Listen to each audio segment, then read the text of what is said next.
Hello dears, welcome back to തണ്ട kitchen recipes. ഇന്ന് ഞാൻ മഷ്റൂം മെഴുക്കുപുരട്ടിയാണ് നിങ്ങൾക്ക് ഷെയർ ചെയ്യാൻ പോകുന്നത്. മഷ്റൂം വളരെ ഹെൽത്തി ആയിട്ടുള്ള ഒരു വെജിറ്റബിളാണ്. ഈ മെഴുക്കുപുരട്ടി നമുക്ക് ചോറിൻ്റെ കൂടെയും ചപ്പാത്തിയുടെ കൂടെയൊക്കെ കഴിക്കാൻ നല്ലതാണ്.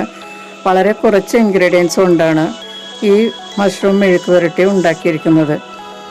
വളരെ കുറച്ച് ഇൻഗ്രീഡിയൻസ് ചേർത്തിട്ടുള്ളെങ്കിലും വളരെ ടേസ്റ്റി ആയിട്ടുള്ള ഒരു മെഴുക്കുപുരട്ടിയാണ്. അപ്പോൾ നമുക്ക് ഇത് എങ്ങനെയാണ് ഉണ്ടാക്കുന്നതെന്ന് നോക്കാം.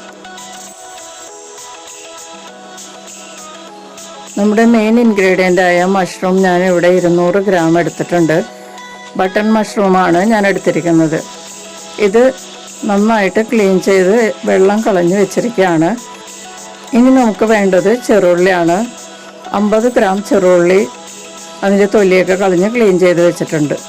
നമുക്കിനി ഈ മഷ്റൂം ഒന്ന് കട്ട് ചെയ്തെടുക്കാം. വളരെ സോഫ്റ്റായിട്ടുള്ള ഒരു വെജിറ്റബിളാണിത്. ഇത് കട്ട് ചെയ്യാൻ കട്ടിംഗ് ബോർഡൊന്നും ഇല്ലാതെ തന്നെ നമുക്ക് കയ്യിൽ കത്തി കൊണ്ട് വളരെ ഈസി ആയിട്ട് ഇത് കട്ട് ചെയ്തെടുക്കാം. വളരെ സ്മൂത്തായിട്ട് നമുക്ക് അരിഞ്ഞു കിട്ടും.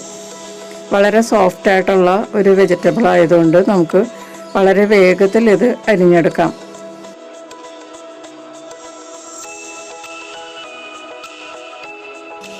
അപ്പോൾ ഞാൻ ആ മഷ്റൂം എല്ലാം അരിഞ്ഞെടുത്തിട്ടുണ്ട്. വളരെ നേരിയതായിട്ട് നീളത്തിലാണ് അരിഞ്ഞിരിക്കുന്നത്. ഇനി നമുക്ക് ആ ചെറുള്ളിയും കൂടി അരിഞ്ഞെടുക്കാം. ഉള്ളി നമുക്ക് വട്ടത്തിൽ സ്ലൈസ് ചെയ്തെടുത്താൽ മതിയാകും. അപ്പോൾ നമുക്ക് ഈ ഉള്ളിയും കൂടി ഒന്ന് സ്ലൈസ് ചെയ്തെടുക്കാം.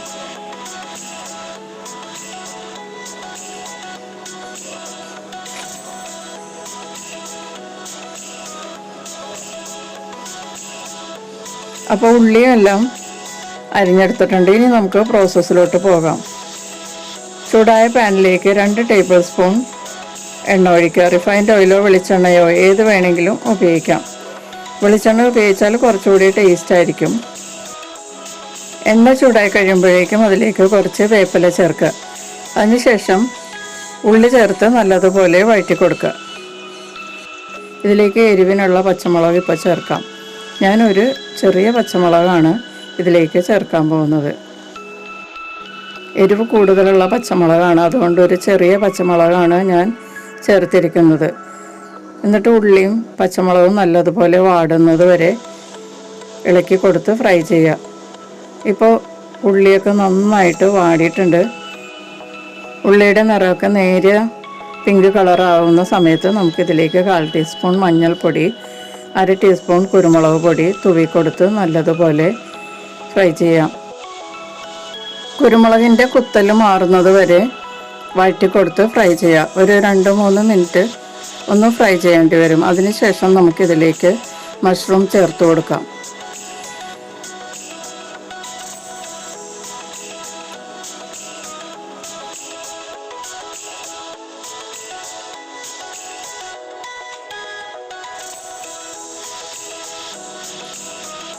മഷ്റൂം ചേർത്തതിന് ശേഷം നല്ലതുപോലെ ഈ മസാലയുമായിട്ട് മിക്സ് ചെയ്യുക.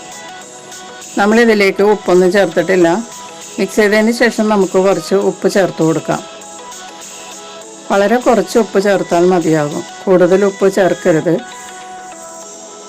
കൂടുതൽ ഉപ്പ് ചേർത്താൽ നമുക്കിത് കഴിക്കാൻ വളരെ ബുദ്ധിമുട്ടായിരിക്കും. അപ്പോൾ വളരെ കുറച്ച് ഉപ്പ് നമുക്ക് തൂവി കൊടുക്കാം. ഞാനിപ്പോൾ 1/2 ടീസ്പൂൺ ഉപ്പാണ് ചേർത്ത് കൊടുക്കുന്നത്. ഒന്ന് എല്ലായിടത്തോട്ടും തൂവി കൊടുത്തിട്ട് മിക്സ് ചെയ്യാം. നല്ലതുപോലെ മിക്സ് ചെയ്തതിന് ശേഷം കവർ ചെയ്ത് ഒരു 30 സെക്കൻഡ് നമുക്കിതൊന്ന് വേവിച്ചെടുക്കാം. അപ്പോൾ ഈ മസാലയൊക്കെ നന്നായിട്ട് ഈ മഷ്റൂമിലേക്ക് ഇറങ്ങും. നല്ല ടേസ്റ്റ് ആയിരിക്കും. അപ്പോൾ നമുക്ക് 30 സെക്കൻഡ് ഒന്ന് വേവിച്ചെടുക്കാം. ഇപ്പോൾ 30 സെക്കൻഡ് കഴിഞ്ഞിട്ടുണ്ട്. നമുക്കിത് തുറന്ന് നന്നായിട്ടൊന്ന് മിക്സ് ചെയ്ത് കൊടുക്കാം. മഷ്റൂമിൽ നിന്ന് തന്നെ കുറച്ച് വെള്ളം ഇതിലേക്ക് ഇറങ്ങിയിട്ടുണ്ട്. അപ്പോൾ അതുകൊണ്ട് അത് നന്നായിട്ട് ഡ്രൈ ആകുന്നത് വരെ നമുക്കിത് വഴറ്റി കൊടുത്ത് കുക്ക് ചെയ്യാം. മഷ്റൂം വളരെ വേഗത്തിൽ വേകുന്ന ഒരു വെജിറ്റബിളാണ്. ആവി കയറിയാൽ തന്നെ പെട്ടെന്ന് സോഫ്റ്റ് ആകും. ഇനി ഇതിലേക്ക് നമുക്ക് കുറച്ച് ഗരം മസാല തൂവി കൊടുക്കാം. 1/2 ടീസ്പൂൺ ഗരം മസാല ഇതിലേക്ക് തൂവി കൊടുത്ത് നല്ലതുപോലെ മിക്സ് ചെയ്യാം. അതിനുശേഷം ഇളക്കി കൊടുത്ത് നല്ല ഡ്രൈ ആകുന്നത് വരെ ഫ്രൈ ചെയ്തെടുക്കാം.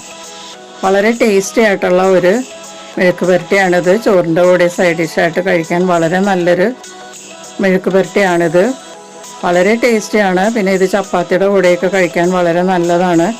അപ്പോൾ നമ്മുടെ മഷ്റൂം മെഴുക്ക് പുരട്ടി റെഡി ആയിട്ടുണ്ട്. ഈ റെസിപ്പി നിങ്ങൾക്ക് ഇഷ്ടമായെങ്കിൽ നിങ്ങളുടെ അഭിപ്രായങ്ങളും നിർദ്ദേശങ്ങളും കമൻറ്റ് ബോക്സിൽ അറിയിക്കുക. ആദ്യമായി ചാനൽ കാണുന്നവരാണെങ്കിൽ സബ്സ്ക്രൈബ് ചെയ്ത് ബെല്ലൈക്കൺ എനേബിൾ ചെയ്യുക. അപ്പോൾ എൻ്റെ അടുത്ത വീഡിയോസ് നിങ്ങൾക്ക് വേഗത്തിൽ ലഭിക്കുന്നതായിരിക്കും. നമുക്ക് മറ്റൊരു വീഡിയോയുമായി കാണാം. Thank you.